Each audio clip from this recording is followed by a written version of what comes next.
The Soviet Union was a colossus. It cast a shadow over the world, its military might a source of both fear and begrudging respect. The Red Army was vast, its arsenal was formidable, bristling with nuclear weapons and seemingly endless ranks of tanks. Today, Russia still tries to project an image of strength, but behind the bluster, a different reality exists. The bear, once so fearsome, has lost many of its teeth. It's a stark contrast. The Soviet Union, for all its faults, was a superpower built on a foundation of military might. Its industrial complex churned out weapons at a prodigious rate. Its soldiers, though often poorly trained, were driven by a potent mix of ideology and fear. This military machine was designed for one purpose: to win a land war in Europe against NATO. Today, Russia's military is a pale shadow of its former self. Years of underfunding, corruption, and a reliance on outdated equipment have taken their toll. While Russia remains a nuclear power, its conventional forces are a mixed bag. They struggle to match the technological sophistication and professionalism of their Western counterparts. The contrast is most apparent in Ukraine. The Russian military's performance has been, to put it mildly, underwhelming. Their much-vaunted tanks have proven vulnerable. Their air force, once the envy of the world, has struggled to gain air superiority. This is not the Red Army of old. It's a force grappling with its own internal demons, struggling to bridge the gap between ambition and reality.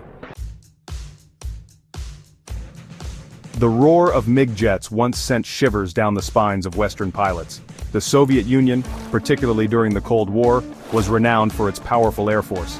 Aircraft like the MiG-21, a supersonic jet fighter, were symbols of Soviet technological prowess. They were agile, fast, and deadly, challenging the dominance of American-made aircraft in the skies.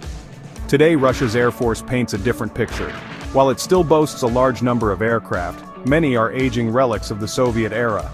The MiG-21, once a symbol of Soviet might, is a case in point. Though modernized to some extent, these aircraft are no match for the advanced fighter jets deployed by NATO countries. The technological gap is widening. Russia has struggled to develop and field its own fifth-generation fighter jets in significant numbers. The Su-57, Russia's answer to the F-35, has been plagued by production delays and technical issues. This has left the Russian Air Force reliant on upgraded versions of older aircraft, hampering its ability to effectively challenge Western air power. The consequences are evident in Ukraine. The Russian Air Force has been unable to establish air superiority.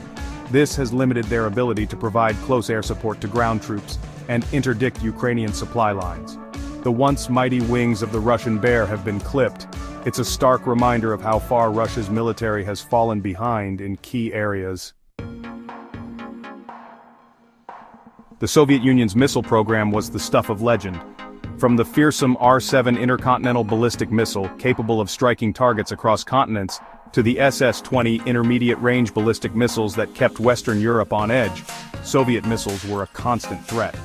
They were a testament to the USSR's technological prowess and a key element of its nuclear deterrent. The situation today is different. While Russia still possesses a formidable arsenal of nuclear missiles, much of its conventional missile force relies on aging Soviet-era designs. These missiles, while still dangerous, lack the accuracy, range, and technological sophistication of their modern counterparts. This reliance on older systems has real-world consequences. Russia's use of inaccurate, unguided missiles in Ukraine has resulted in significant civilian casualties and damage to civilian infrastructure. The lack of precision highlights a key weakness in Russia's conventional missile capabilities. Furthermore, Russia's ability to replenish its missile stocks is increasingly in question.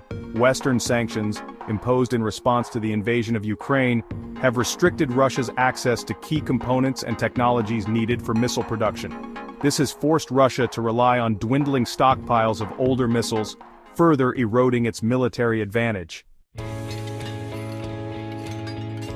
The T-72 tank, a symbol of Soviet military might, was once among the most feared armored vehicles on the battlefield. It was a product of innovative Soviet tank design, prioritizing firepower, mobility, and ease of production. The T-72's robust design allowed it to operate in a variety of challenging environments, making it a formidable adversary. However, the T-72, much like other aspects of the Russian military, has suffered from decades of underinvestment and stagnation. While Russia has introduced newer tank models, such as the T-90 and T-14 Armata, these exist in limited numbers. The backbone of Russia's armored forces remains the T-72, albeit in various upgraded forms. The limitations of these upgraded T-72s have been exposed in Ukraine. They have proven vulnerable to modern anti-tank weapons. The tank's outdated armor and fire control systems have made them easy targets for Ukrainian defenders. The T-72's woes are emblematic of a wider problem within the Russian military, a failure to modernize. Despite pronouncements and ambitious plans, Russia has struggled to replace its aging tank fleet with modern, capable alternatives. This has left its armored forces ill-equipped to handle the challenges of 21st-century warfare.